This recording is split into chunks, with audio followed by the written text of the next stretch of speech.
Guys, nilalayout na namin yung isang poste guys. Ayan, nilagay namin sa eskwela. Ayan o.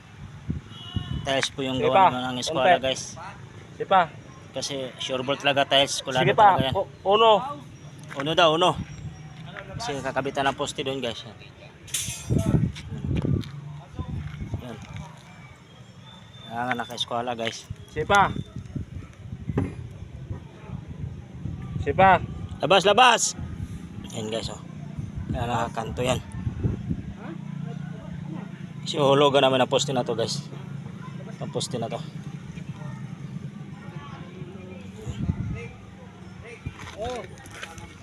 May lupa pala eh. Ayan guys, medyo daming sabit.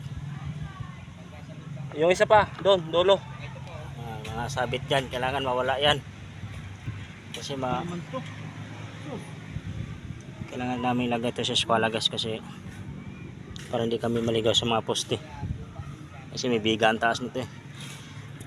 Hawa ka bro, wala pa bro. Patayin ko muna ta. Ayan guys. God bless guys, salamat.